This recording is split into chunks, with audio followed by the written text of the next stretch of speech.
Black Museum. Here, in a grim stone structure on the Thames, which houses Scotland Yard, there's a warehouse of homicide, where everyday objects, a simple glass, a piece of rope, a woman's handkerchief, all are touched by murder.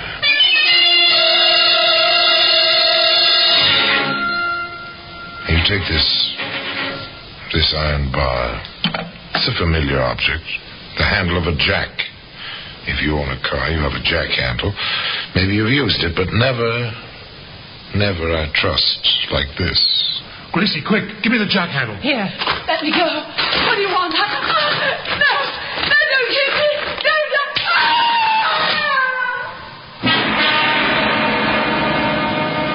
Today, you'll find that jack handle in the Black Museum.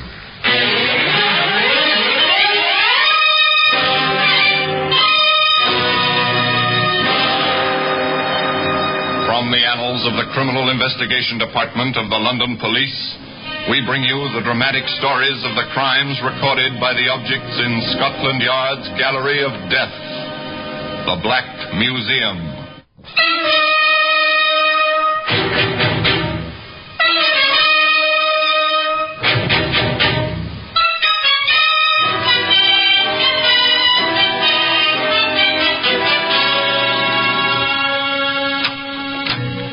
Here we are, the Black Museum.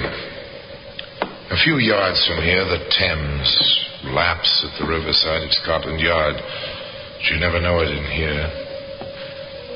Not in this long, dim, stone-arched room. It's a kind of Mecca, a goal to be reached by students of crime and criminology the whole world over.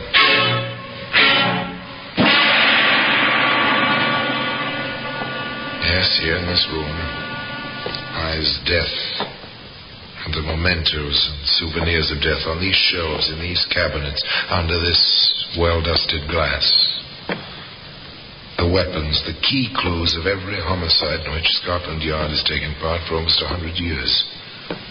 Now here, in this case, the small white box. It's from Edinburgh. This death was in this box. Death by poison. The death of a too importunate lover. Now, this tiny pistol, it's oiled, it's in working order. A Derringer, it's called. The killer wore it up his sleeve. And one morning at 8 o'clock in the British tradition, the trap was sprung. The killer walked on thin air. The executioner received the customary £10. Now, here's something more familiar, a jack handle. It's intriguing. Once, according to the case book, yes, that's the story, a tale which begins innocently enough when London lived in the blackout, and many American men found their after-dark amusement in tiny, hole-in-the-wall cafes. Think of me always, though we're far apart. Keep a tender memory within. Well, look around. Small tables crowded together, not much light. Pretty stuffy. The blackout curtains, the double blackout door don't help the ventilation much. The girl singing is pretty in a tawdry sort of way, provocative in the manner of a cheap pin-up, but the two young men in the American uniforms don't seem to mind. How's about it, Tom? Not bad for a dive? Not too bad. Five will get you 10, it's out of bounds. Yeah, not yet, son. Just opened. The MPs haven't cased the joint yet. Oh, good deal. Oh, nothing to worry about, kid. Well, who's worried? What can they do, 6 months in the stockade, maybe? That's okay with me. Apparently, at least one of these gentlemen is over the hill. Now, their interest has shifted, and quite naturally, of course. You think she has to sing for a living? That can't be much of a living. She's not too bad. Maybe she dates. You wouldn't know what to do about it if she does. Says who? That says me. What were you stateside, anyway? The parson's son or a school teacher? I worked in a bank.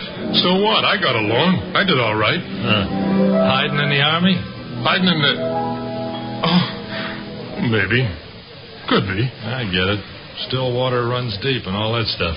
Now, look, Teddy. What you don't know won't hurt you, see? Does that apply to Gracie? Gracie?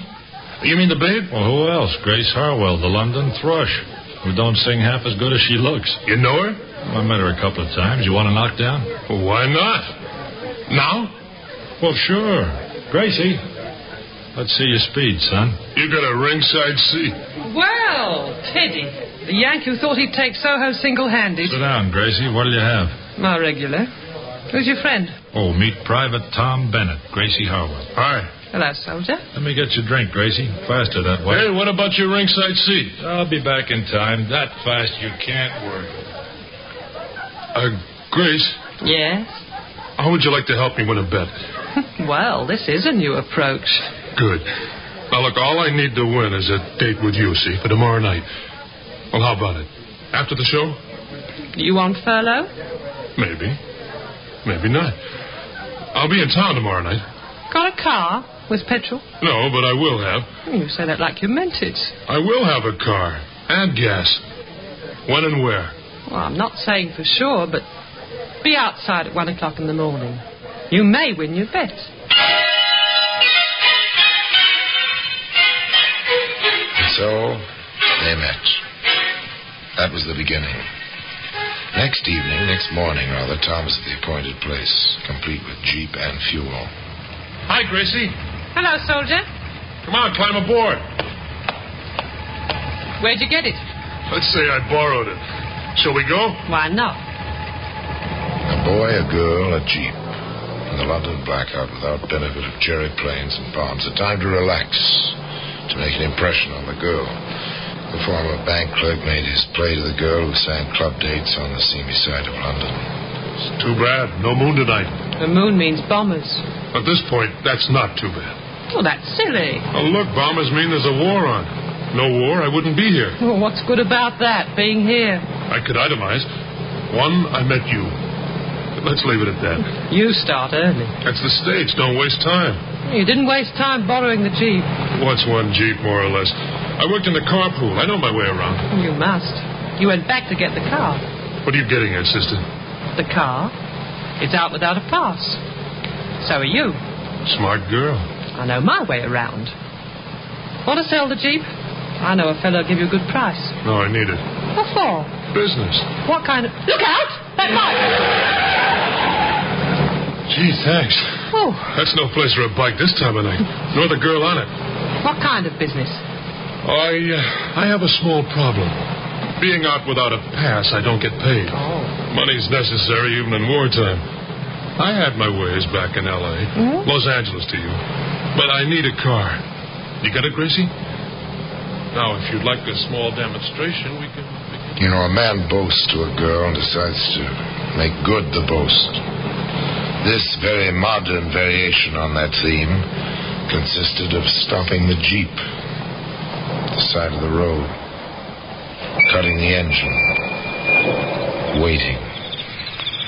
Half amused, half interested, the girl sat quietly as the soldier climbed out of the car and stationed himself in the shadows. Along the road came the bicycle, the girl on it pedaling swiftly, her thoughts 1,000 miles away. She drew alongside the parked, half-hidden Jeep. Okay, sister, I'll take that bike. Here, what's the idea? I've got to get home. I want that bike, do you hear? I won't get it. Shut up. You want one across the mouth? No, you leave me alone. You leave me alone. You leave me alone. How was that, Gracie? And she left her bag. There ought to be enough left in it for a couple of beers. So that's the way you do it in L.A. Yeah. You're all right, Tommy. Only next time, let's crack it for more than the price of a couple of beers.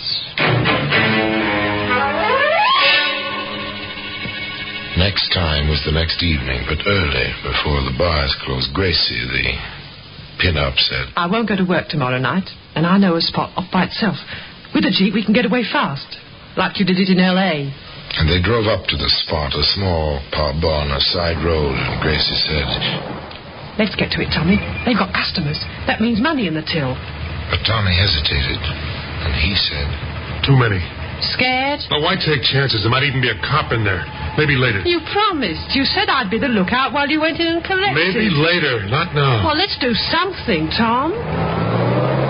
We'll find something. You want a thrill, we'll find something. They drove away. A well-lighted, well-populated pub was not to Tom's liking. He preferred the dark roads, the byways, the lone victims. But Gracie wanted her thrill. Tom found it for her. Hop in, miss. Oh, this is really awfully nice of you. But, Tom... Well, you wanted a thrill, baby. Well, you'll get it. Where are you headed, miss? We're out to Kingston, if it's on your way. Yeah, it's on our way. You all set? Let's go. Two girls and a boy racing along the unlighted road toward Kingston. Not much conversation. There never is with a hitchhiker in the car. Tom drove. Gracie waited. River flowed close to the highway. Black glass. Silent in the starlight. What's wrong? I think I have a flat. Oh, I didn't hear... I said I think I have a flat. Oh, yes, it does feel off a bit. The Jeep, I mean. Felt like the left rear. Can I help? Well, if you'd get out, miss. You can leave your suitcase. The tools are under your seat. Oh, of course. What can I do? I'll need the jack. The handle is on the floor, Gracie. Yeah, I've got it. You, miss. I want your handbag. What? Oh, no. No, you keep away Give me that from me. bag. Oh, help, somebody. Help. Oh, no, get away from me. Get away. Pick up my dress. Go on, Tommy. Grab her. Prop her up. No, I won't. Gracie, quick, give me the jack handle. Here. Let me go. What do you want? No, don't hit me. No. Ah! Fight back, will you? Hit her again, Tommy. Hit her. What for? She's done. We got her stuff. I think she's breathing. So what? Give me a hand. What do we do with her? Into the river. What do you suppose I picked this place for? Get her feet. Stop them. Now, into the drink she goes.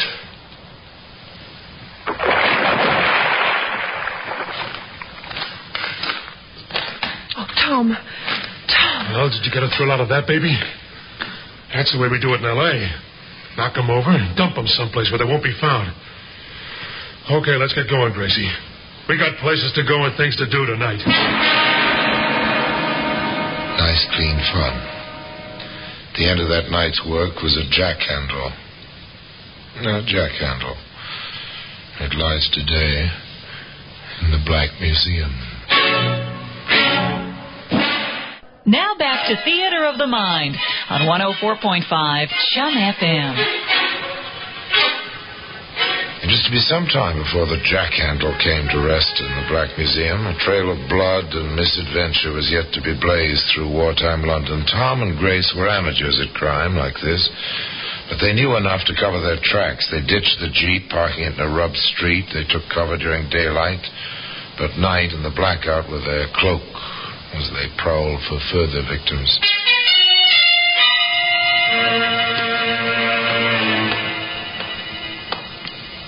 I'm sick of walking. Does my lady want her limousine? I want a ride. Do you hear, Tommy boy? I hear. Come on, we'll duck into this vestibule. Something will be along. Give me a kiss. Oh, you never have enough.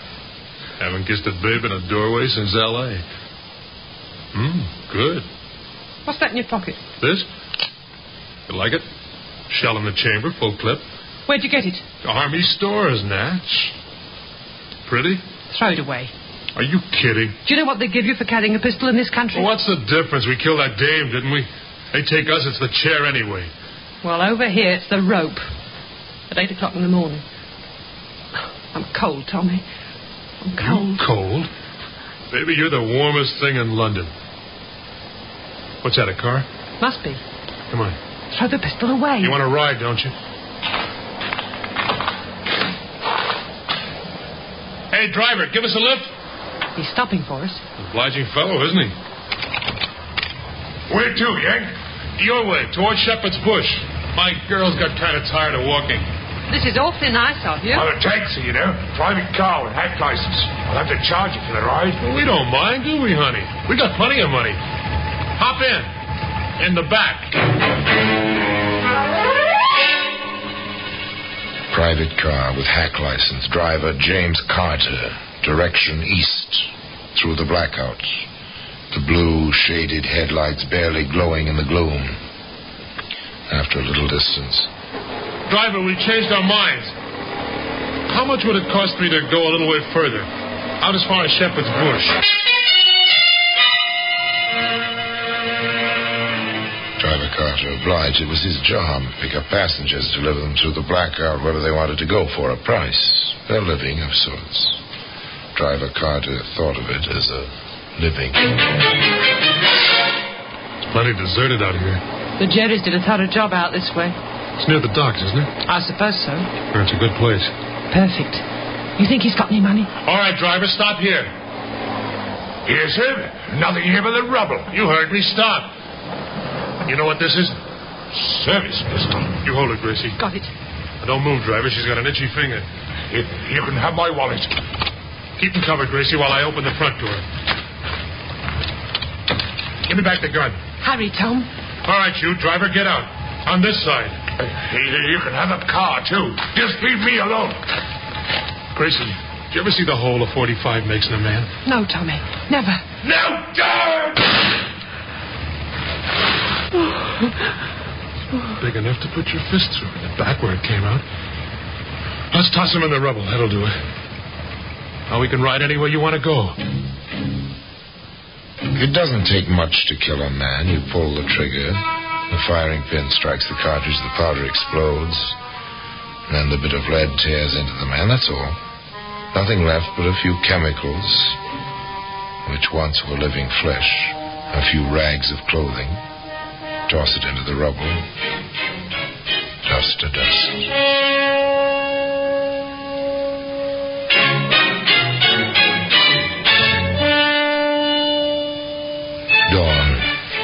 Dawn comes to the warring city. The sun touches the rubble. The sun moves warmly over the cold rubble, over the dead.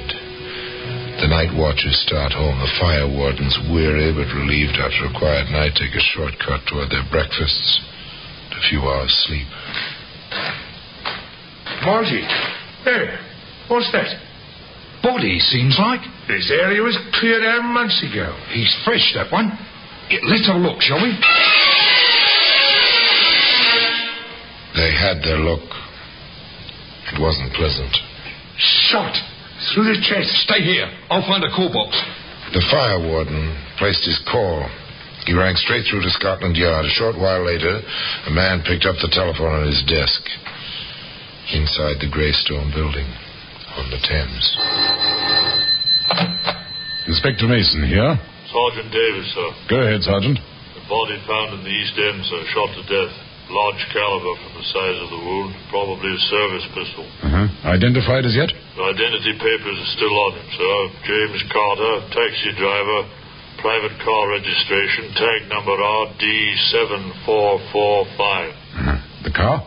No sign of it, sir. Tire marks in the road. It's a thoroughly bombed area, sir. Very little traffic. Another one. Very well. Send out the usual teletype. Description of the car. You know, check for relations, friends of the deceased. Well, that's all we can do for now. Routine. The teletype to all police stations. The constables memorize the details while they go on patrol. London is a big, sprawling city. The blackout isn't any help. That's all for now.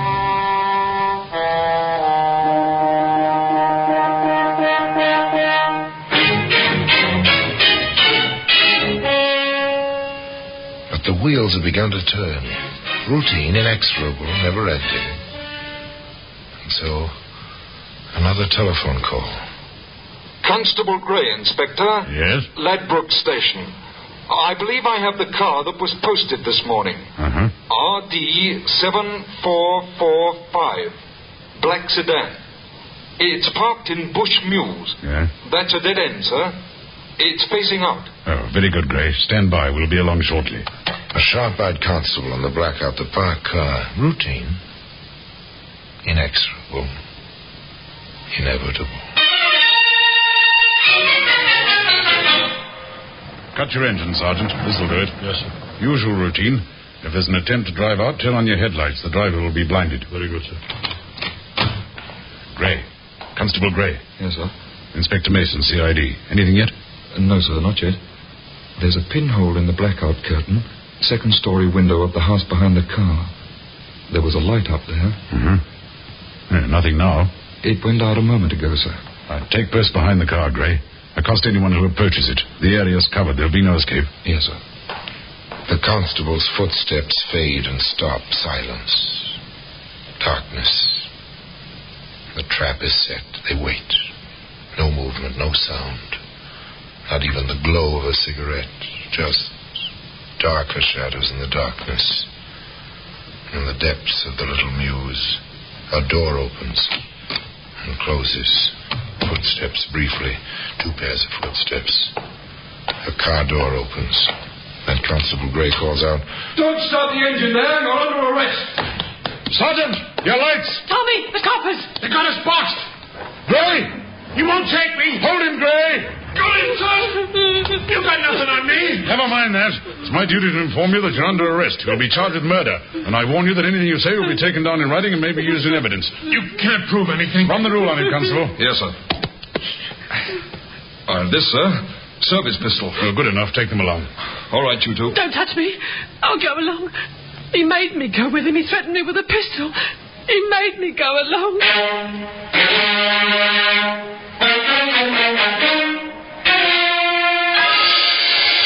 That was her cry. All through the trial which followed swiftly. That was the plea of the tawdry little pin-up from the seamy side of London. He made me do it. He hit me, showed me his pistol. He made me do it. What of the robberies, the cheap, shilling-sized robberies? Yes, I took that girl's purse. I went through the driver's wallet before we left his body, but he made me do it. You've got to believe me. He made me do it. There were other far less hysterical witnesses, men who spoke with a calm certainty of truth. There was the ballistics expert.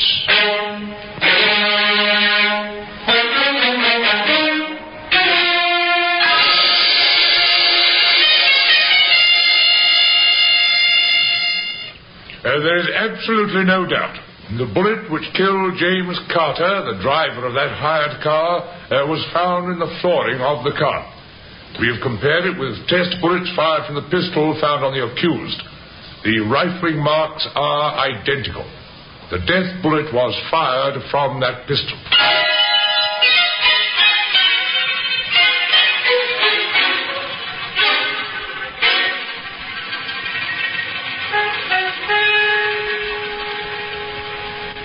Tom Bennett, accused of murder, wanted for desertion by the United States Army, former bank clerk.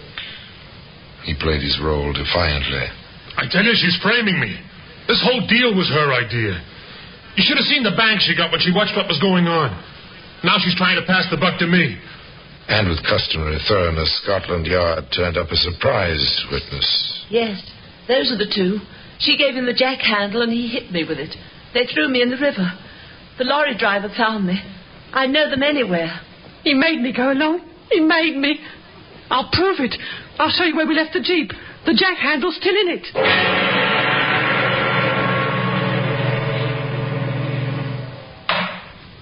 Gentlemen of the jury, have you reached a verdict? We have, my lord. Let the prisoners face the jury. What is your verdict? We find both defendants guilty of murder and add a recommendation of mercy for the female prisoner.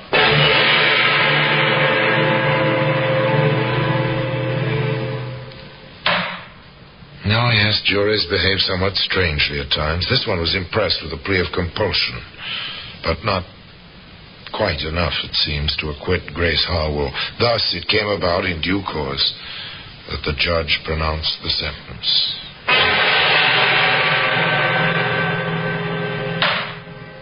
Thomas Bennett, you have been found guilty of murder. The sentence of the court is that you be hanged by the neck until you are dead. And then may the Lord have mercy on your soul.